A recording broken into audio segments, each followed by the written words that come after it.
Assalamualaikum warahmatullahi wabarakatuh. Jumpa saya di channel Yaki Sumanto. Pada kesempatan kali ini saya mengajak pemirsa untuk membahas cara terbaik membangun kerjasama tim yang solid dan efektif. Oh ya sobat, sebelum memulai pembahasan materi tersebut, tolong tekan tombol subscribe bagi yang baru pertama kali melihat tayang ini. Kemudian yang sudah mengikuti terus tekan tombol like dan share kepada keluarga, teman, anak maupun grup sosial media sekalian.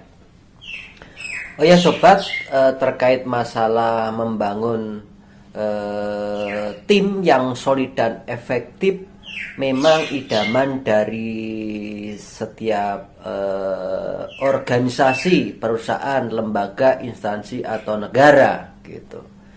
Memang perlu kita sadari bahwa kita ini tidak bisa bekerja sendiri secara maksimal, efektif dan efisien. Itu tidak mungkin gitu. Memang banyak orang yang cerdas, pandai, banyak kemampuan, tetapi untuk mengerjakan pekerjaan-pekerjaan yang besar tentunya dia tidak bisa menyelesaikannya sendiri. Untuk itu perlu dibangun suatu tim, perlu dibina tim, perlu diefektifkan tim. Nah, jadi di sini saya akan menyampaikan 14 cara terbaik yang sobat bisa lakukan. Cara yang pertama yaitu Anda harus mampu merumuskan visi dan misi dari organisasi atau mungkin jabatan atau mungkin sesuatu yang memang Anda bentuk dalam tim itu gitu. Jadi visi misi ini perlu dibuat dan dirumuskan secara baik. Tentunya Anda harus memahami, misalkan Anda ini mau menuju suatu tempat, Anda naik pesawat, pesawat itu ditumpangi oleh beberapa orang dari lokasi A ke lokasi B.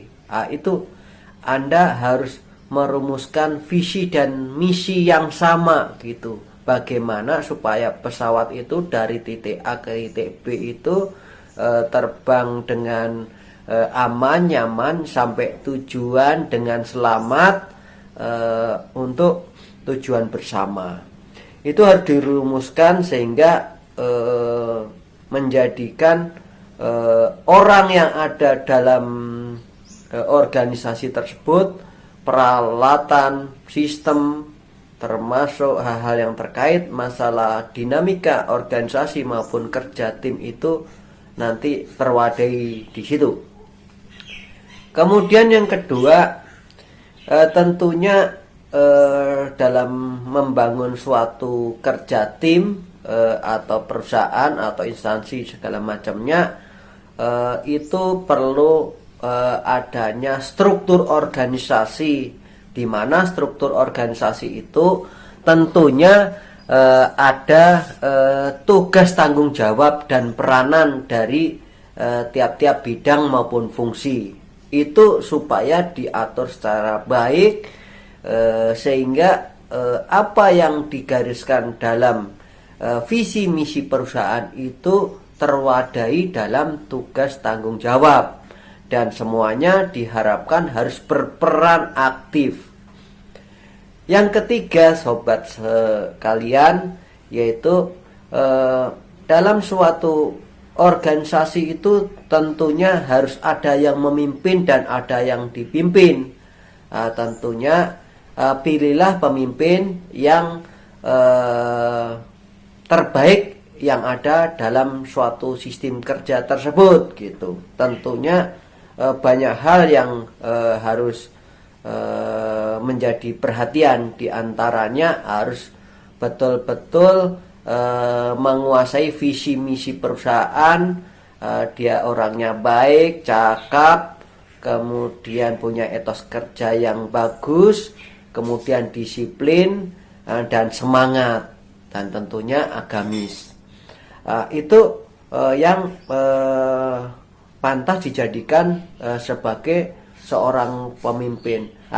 Dari tahapan yang ketiga itu, seorang pemimpin itu harus bisa memberikan perintah yang jelas dan terarah gitu. Jelasnya jelas untuk menuju tujuan daripada organisasi gitu. Kemudian terarah sehingga dengan arahan yang tepat ini membuat kerja dari bawahan atau mungkin elemen pendukung itu menjadi efektif, nggak buang-buang waktu, nggak buang-buang energi maupun biaya. Ini perlu sekali lagi perintah yang jelas dan terarah. Kemudian yang keempat, tentunya perlu membangun rasa saling percaya antara yang dipimpin maupun yang memimpin. Yang memimpin dengan yang dipimpin gitu. Antar sesama rekan, antar sesama pejabat, antar sesama anggota. Ini harus betul-betul saling percaya bahwa semuanya ini bisa berjalan karena kita saling percaya gitu. Ini harus betul-betul di-maintain terus-menerus. Ibaratkan tim sepak bola itu ada 11 pemain yang mempunyai peran masing-masing dan harus menjalankan fungsinya masing-masing dan bekerja sama, bersinergi sehingga bisa menyerang, bisa bertahan, bisa memasukkan gol ke kandang lawan, dan kita bisa mencegah kebobolan gol. Itu ibaratnya kepercayaan itu yang harus dibangun. Jadi semua anggota dalam sistem, dalam tim kerja itu harus percaya gitu antara satu dengan yang lain. Yang kelima gitu, harus selalu meningkatkan kompetensi tim gitu. Tentunya dalam suatu perusahaan, organisasi, instansi itu kadang latar belakang pendidikan, ekonomi, keluarga, kemudian cita-cita itu mungkin berbeda gitu, sehingga kadang mengakibatkan disparasi kemampuan yang berbeda. Ini tentunya perlu adanya peningkatan secara bertahap, bertingkat dan berlanjut. Ini perlu diadakan adanya training, pelatihan baik di dalam maupun di luar gitu. Kalau perlu mendatangkan ahli atau mungkin teman yang sudah menguasai, sharing kepada teman yang lain. Atau mungkin kita menyekolahkan atau melaksanakan on the job training ke perusahaan, instansi atau ke luar negeri guna meningkatkan kompetensi daripada kita, sehingga kerja makin efektif, makin efisien, sehingga tujuan organisasi itu makin efisien. Kemudian yang keenam, perlu adanya komunikasi yang intensif. Komunikasi itu sesuatu yang mudah diucapkan, tetapi komunikasi yang intensif dalam membangun suatu sistem kerja sehingga menjadi solid dan efektif ini perlu dilakukan dari atasan ke bawahan, bawahan ke atasan, sesama rekan. Ini harus dibangun. pekerjaannya sudah dimulai belum, sudah sampai di mana perkembangannya, ada masalah atau tidak, bagaimana cara mengatasinya. Kemudian di tengah-tengah perjalanan mungkin ada kendala, ada permasalahan, bagaimana cara mengambil keputusan cepat, bagaimana mengatur waktu, bagaimana efisiensi dana, tenaga maupun sumber daya yang lain gitu. Ini perlu adanya komunikasi gitu. Komunikasi itu harus dibangun supaya tercipta kerja yang bagus. Jadi bagaimana komunikasi pada saat jam kerja, di luar jam kerja, komunikasi pada saat hari libur, komunikasi pada saat kondisi darurat, emergensi dan segala macamnya. Ini perlu dirumuskan dan perlu dijalankan dan perlu dijaga kontinuitas itu. Kemudian yang ketujuh, yaitu perlu membangun sistem penghargaan. Dalam suatu sistem kerja itu tentunya secara bertahap harus dibuat sistem grade, yaitu dari karyawan yang pertama masuk hingga yang mau akhir pensiun itu harus dibuat grade, dibuat job, kemudian bagaimana pekerjaannya, SOP-nya, penilaiannya, kemudian evaluasinya gitu. Ini harus dibangun gitu. Kemudian bagaimana penghargaan yang bisa diberikan daripada perusahaan atau instansi, apakah mungkin berbentuk piagam, sekolah, atau mungkin kenaikan pangkat, atau mungkin insentif yang lain gitu. Ini langkah yang ketujuh. Langkah yang kedelapan yaitu perlu adanya saling menghormati dan menghargai gitu. Jadi dalam suatu pekerjaan atau rapat atau diskusi kadang kita mengalami perbedaan cara maupun strategi atau tujuan yang pengen dicapai. Nah, ini perlu adanya atasan atau pemimpin yang mampu memberikan pencerahan sehingga tidak terlepas daripada tujuan daripada perusahaan atau instansi itu tersebut. Kemudian kita harus menyadari bahwa semua karyawan diharapkan berpartisipasi untuk kemajuan, memberikan saran dan masukan, tetapi harus mau menerima keputusan yang diambil daripada manajemen atau pimpinan, cara dan solusi yang terbaik untuk mencapai tujuan itu. Bila terjadi perbedaan, kita harus saling menghormati dan menghargai gitu. Kemudian yang ke-9, harus dibangun komitmen yang kuat gitu. Ini perlu ditanamkan kepada karyawan yang muda sehingga perubahan dari luar ke dalam perusahaan atau instansi itu segera bisa men-switch sehingga dia tahu visi misi perusahaan, semboyan perusahaan, sehingga dia selalu bersemangat gitu.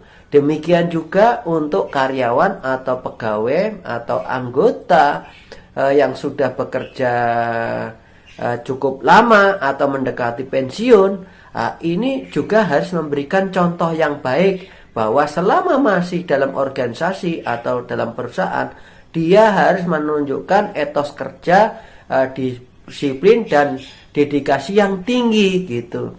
Jadi tidak ada alasan bahwa kalau sudah senior, kalau sudah mungkin sudah mendekati pensiun, kemudian hanya main suruh-suruh atau mungkin hanya berpangku tangan atau berbangga dengan apa yang sudah dilakukan masa yang lalu. Ingat bahwa tiap saat harus selalu bekerja dan produktif gitu. Kemudian yang ke-10 yang perlu dilakukan adalah rekrutmen yang profesional. Tentunya dalam suatu perusahaan atau instansi itu ada proses pensiun, ada penerimaan baru.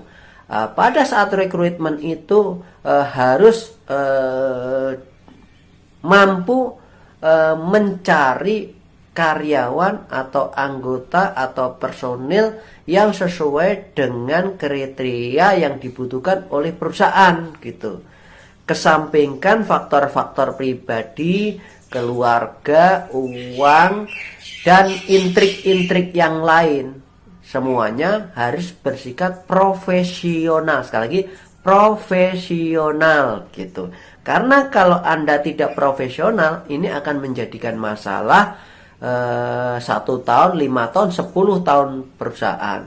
Dan waspadai penyusupan dari luar maupun lawan daripada organisasi Anda gitu. Kemudian yang 11, adakan kegiatan bersama. Biasanya dalam suatu perusahaan kita selalu dikejar target maupun capaian yang begitu kuat sehingga kita dalam kerja yang tempo tinggi bahkan kadang tegang gitu. Sehingga perlu ada suatu kegiatan bersama yang diprakarsai oleh perusahaan itu sendiri, baik kegiatan bersifat mungkin olahraga, hiburan, diskusi, atau mungkin silaturahmi. Ini perlu dibangun gitu. Nah, ini akan membuat rasa menjadi kekeluargaan dan saling support gitu.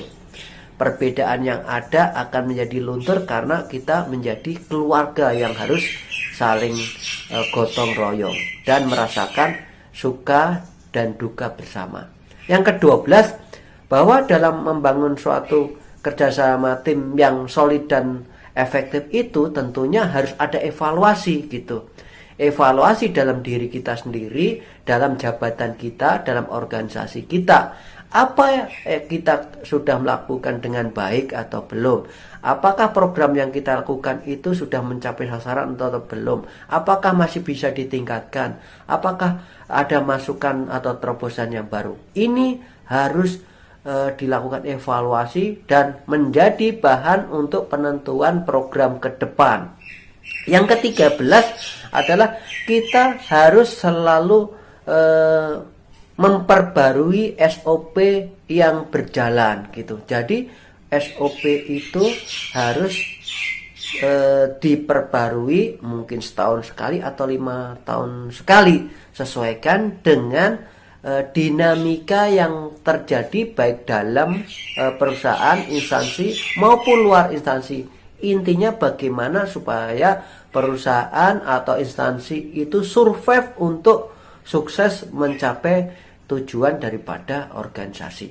Yang ke-14, yang terakhir, sebelum yang sampaikan yang terakhir, tolong tekan tombol subscribe dan like dan sosialisasikan kepada teman, sahabat maupun keluarga dan share kepada grup sosial media sekalian. Cara yang ke-14 yaitu kembangkan inovasi dan strategi yang baru. Perusahaan atau instansi itu tidak akan mampu untuk bertahan kalau tidak mampu menciptakan inovasi yang baru. Untuk itu dibutuhkan pemikiran-pemikiran yang brilian, perlu adanya saling support, perlu adanya diskusi, perlu adanya sharing gitu, sehingga kita tercipta inovasi. Kemudian strategi pun juga jangan caranya itu saja gitu. Perlu kita cara-cara yang mungkin jarang dilakukan atau tidak pernah dilakukan, tetapi itu terobosan untuk kemajuan dari tim itu semua. Dari langkah-langkah yang tadi saya sampaikan, 14 langkah tadi itu harus dikerjakan secara simultan, konsisten dan berkelanjutan sehingga kerja tim dapat terbina sehingga solid, efektif. Itu tip yang saya baru sampaikan pada kesempatan kali ini. Semoga bermanfaat. Apabila ada yang tidak berkenan atau mungkin salah, saya mohon maaf. Saya akhiri. Wabillahi taufiq wal hidayah. Wassalamualaikum warahmatullahi wabarakatuh.